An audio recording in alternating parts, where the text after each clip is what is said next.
Reglamento de uso de vehículos institucionales que tiene la propia Defensoría del Pueblo. Se otorga el uso de la palabra para una nueva intervención en el Pleno.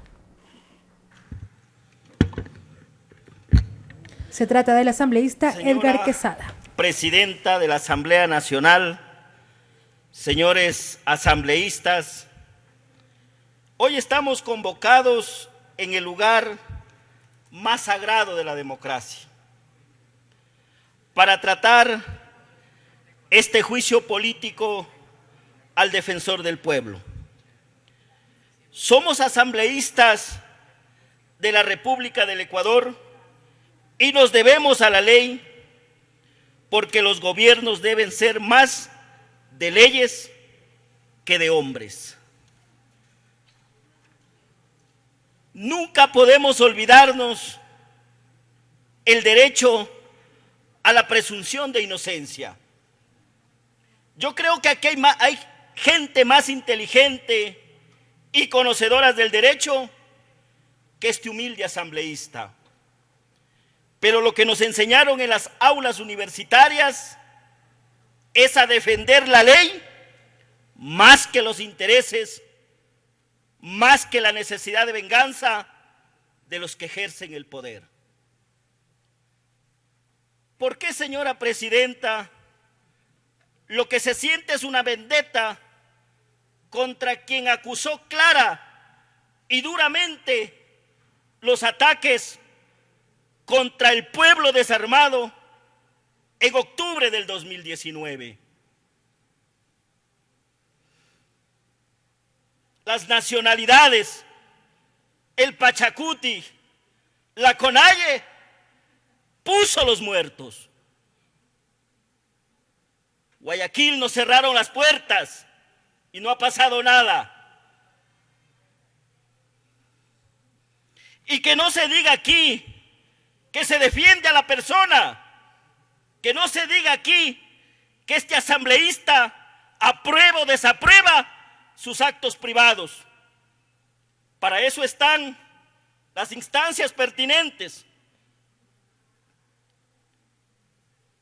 Ahí debe actuar la Fiscalía. Y si cometió un delito, debe caerle el máximo peso de la ley. No olvidemos que aún existe esta presunción de inocencia. Es una garantía constitucional reforzada por los tratados de derechos humanos suscritos por el Ecuador, por la cual ninguna persona podrá ser tratada como autora o partícipe de un hecho delictivo. Esto mientras no exista contra ella una resolución firme o sentencia ejecutoriada. Por otro lado, la prisión preventiva en doctrina solo se aplica por el grado de peligrosidad. Al interpelado se lo ha puesto prisión preventiva, y si ésta se aplica de acuerdo al grado de peligrosidad, lo que nos preguntamos, ahora es peligrosidad ¿para quién? Seguramente para los que ostentan el poder y que veían en aquellas acciones un peligro, porque para muchos poco es octubre. Los muertos como si nada.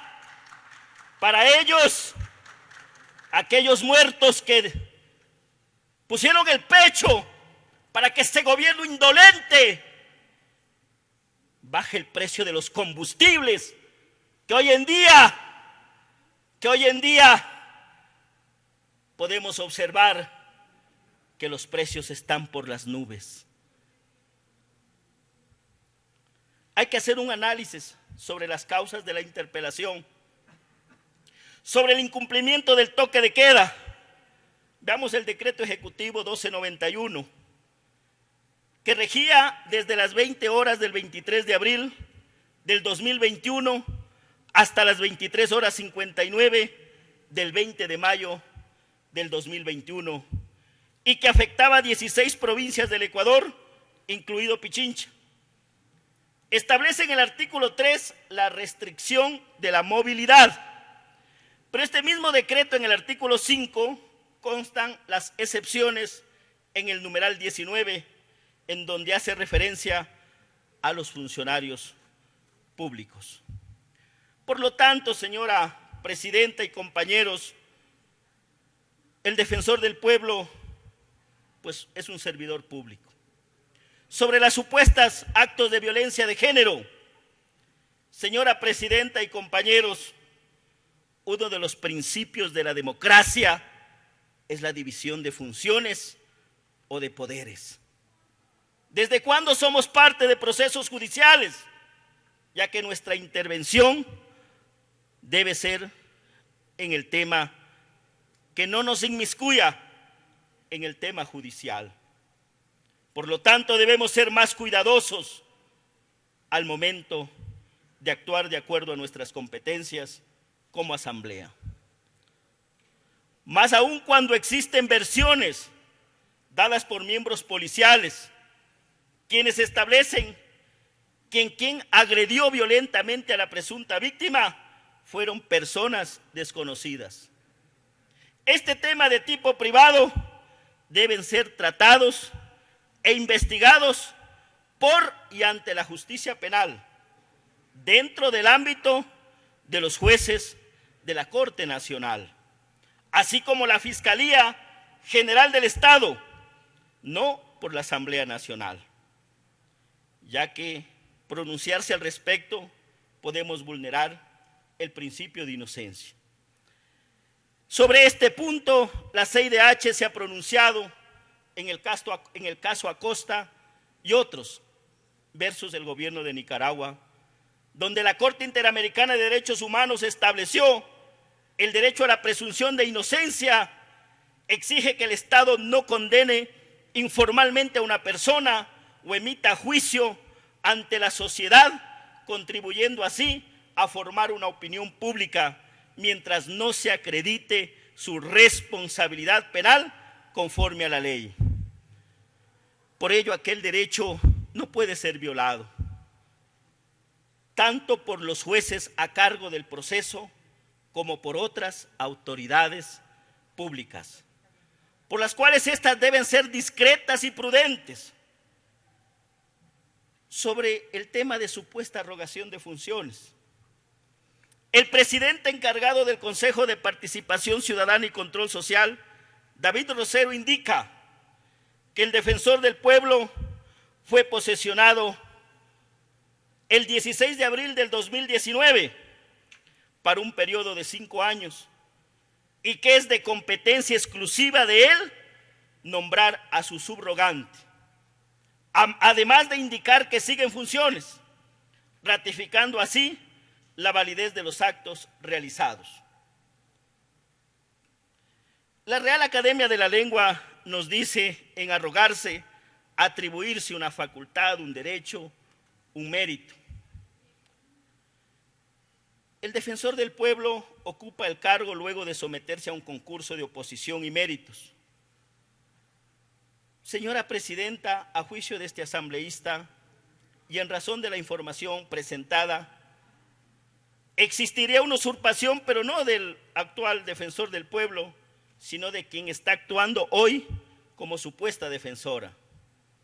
Desde el 18 de junio del 2021.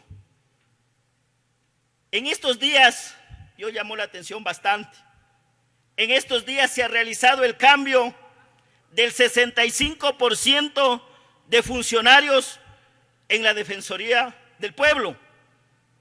¡Qué rapidez!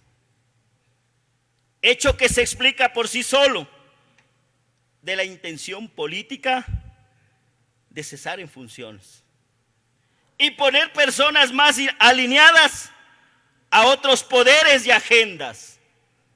Es preocupante. Hoy tenemos que tomar muy en cuenta y determinar la veracidad de lo indicado en la intervención del defensor del pueblo. Sobre el mal uso del vehículo, ya se manifestó que existe una orden de movilización con el formato de la Contraloría General del Estado de acuerdo al artículo 6 del reglamento para el control de vehículos del sector público. Fue público y notorio que luego de la presentación del informe de la Comisión de la Verdad y de la denuncia por delitos de lesa humanidad, señora presidenta, sucumbidos tenemos aún 3 presos por octubre. Tenemos a Chacha, a Villamil y Pachacama. Eso es lo que tenemos en Sucumbíos y hasta el día de hoy no han recobrado su libertad. Y otros sentenciados por salir a reclamar un justo derecho en beneficio del pueblo ecuatoriano. En esa razón se debe dar este juicio político para que la Asamblea y sus miembros podamos indagar más sobre estos hechos y el manejo de poder que sospechamos tiene este caso, y darle la oportunidad a todos, inclusive lo que se hizo, escucharle al defensor del pueblo. Y luego en la votación, pues tomaremos la decisión que así toque hacerlo. Muchísimas gracias, señora presidenta.